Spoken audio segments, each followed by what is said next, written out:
universe itself was evolving. We are talking about evolution here at a very minute level.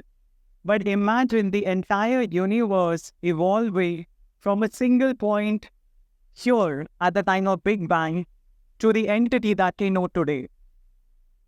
So there was a explosion, there was a lot of hot ionized plasma, a primordial soup of ions, of subatomic particles, which gradually started cooling and coalescing together to give rise to the first stars and galaxies. This is the first time light appeared in our universe. Imagine a universe which is completely dark. It is full of subatomic particles. There's all this raw material floating around, but there's nothing to see. There's darkness completely. Now, all this, the scientists have managed to understand using telescopes, huge telescopes that are ground-based. There are even more massive telescopes that are there in space, like the Hubble Space Telescope. All these scientific observations, the power of computation, supercomputers, the softwares, which allow us to recreate the universe as how it was at its nascent stage. All this has resulted in this theory coming to be accepted by the scientific community. But what did Mr. Parmeshwar understand from his observations?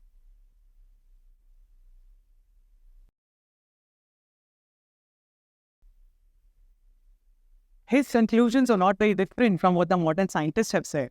He said there was only darkness wrapped in more darkness. Everything was unillumined cosmic fluid, the one that appeared covered by emptiness from the power of heat was that one born. Can you take a guess on who this Mr. Parmeshwar was? He is a Vedic sage. He is a rishi who lived in ancient India close to 5,000 years ago. And he made this observation, which is the same observations, the same conclusions that the scientists have come to after all their scientific data gathering.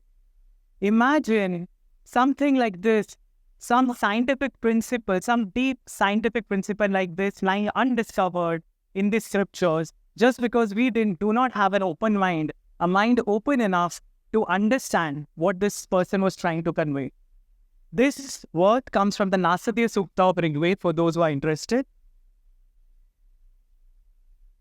And similarly, we find a very interesting parallel in the Trinity, the Hindu Trinity. Anyone living in India would be aware of these gods, right? So I'm not going to describe who they are, but these form the Hindu Trinity. Brahma, the creator, Lord Vishnu, who's the preserver, who maintains the equilibrium of this universe. He allows the universe to prosper, to thrive. And Lord Shiva, who is the destroyer, the annihilator, who destroys the old, dead and decaying things so that the raw material is available for creating something new once again.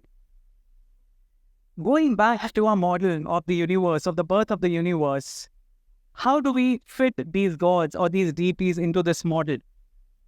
Big Bang is the beginning of time, right? And Shiva, we know, is Mahakal. Mahakal means the great time. So Shiva is the principle of time. And if you notice here on this x-axis, we are postulating that Shiva is the x-axis and who's time. So Shiva is not just at the beginning of time, he's at the end of time, and he's throughout, because time is constant, time is always moving, time is cyclical, right? And an eminent physicist, Fritjof Capra, he mentioned in his amazing book, Tower of Physics, if any physics lovers are here in the audience, please go check it out. And he says that the dance of Shiva goes on every single moment, because every moment, something old is being destroyed and something new is being created. That is the beauty of the dance of Shiva. So, with the Big Bang, we know that the time started with Big Bang.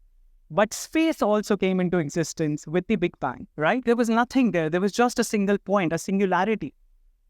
So Vishnu is space. If you know Sanskrit, the root for the name Vishnu is Vishu, which means to spread. What is the color in which Lord Vishnu is represented? It's the color of the sky. It's the color of the space. He is the space to Shiva's sign. So Vishnu is the y-axis of this universe and Shiva is the x-axis. And what is happening within the graph, within the diagram?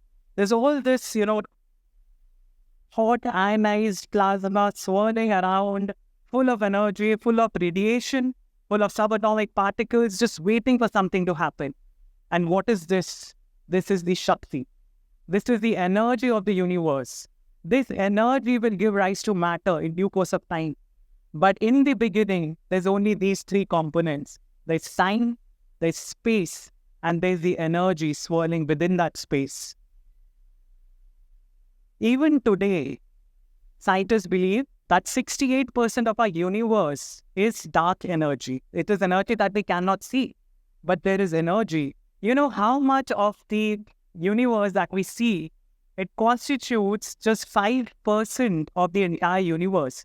The visible universe, the stars, galaxies, planets, asteroids, everything that you see, or you can observe using, gadgets, they constitute only 5% of this universe.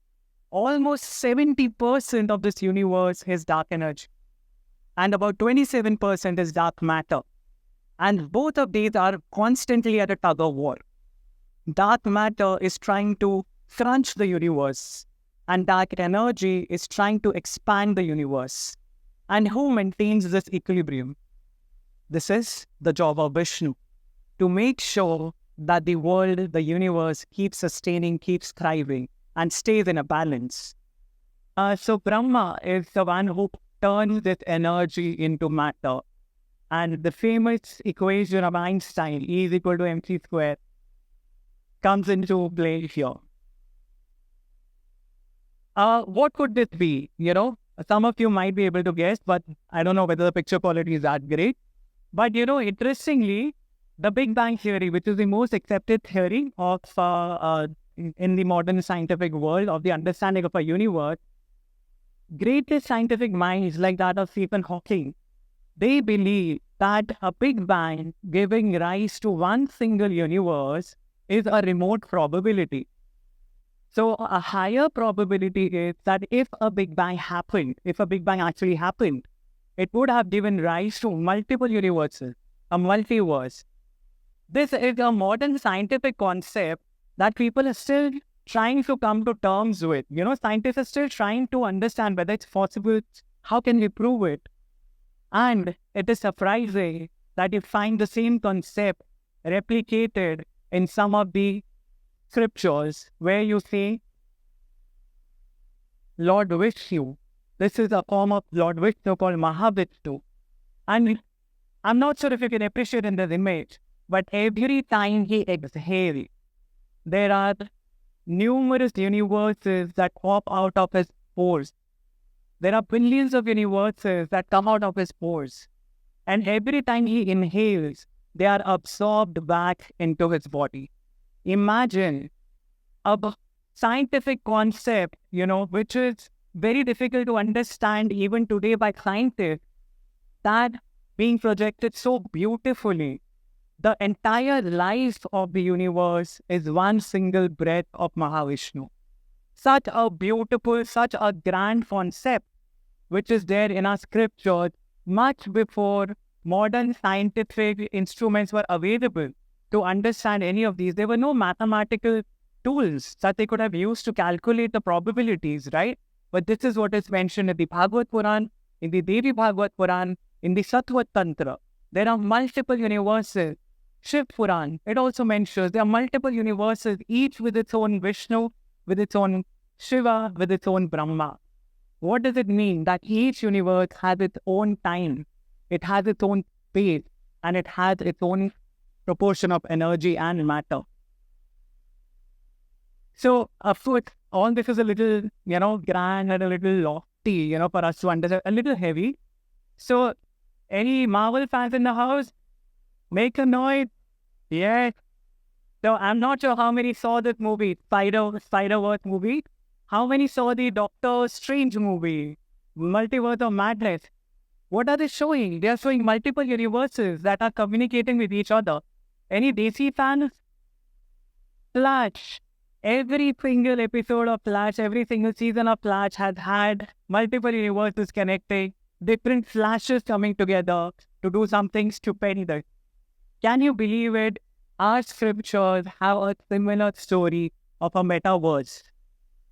This is a beautiful story when Lord Brahma, he visits Lord Krishna in Dwarka. And this is known as the Dwarka Leela. So Lord Brahma goes to meet Sri Krishna, and the doorman, he goes inside and announces that Lord Brahma has come. And Sri Krishna asks, he tells the doorman to go and ask Brahma, which Brahma is he? And Brahma is flabbergasted, He's like, I'm the only Brahma, boss. I created the whole universe. What kind of a question is this? And so the watchman he's a little flustered, and he goes running back to Krishna with Brahma in tow. And Brahma, when he goes inside, he sees Krishna is surrounded by many other Brahmas. And Krishna smiles and he tells him, Brahma, you are the Brahma or the creator of this universe, which is four-dimensional. Why does Brahma have four heads? Because we live in a four-dimensional universe. There were other Brahmas present there who had 10 heads, who had 100 heads, who had, a wide variety of number of heads, which clearly showed that there are other universes out there which have multiple dimensions that we don't understand. We can't understand because we live in a four-dimensional world. But this is a story which is coming from a scripture. So much science hidden in it. Why can't we understand it? Why can't we open it? Because we are not exposed to these scriptures. We do not bother to open the scriptures. We do not bother to find out the meaning in the story. And coming back to Earth, from the universe and the multiverse and the metaverse, evolution, because it is the topic of the day and I'm the last speaker, it is my responsibility as a doctor to talk about evolution of life on Earth. And scientists have kind of, given a timeline of how evolution happened.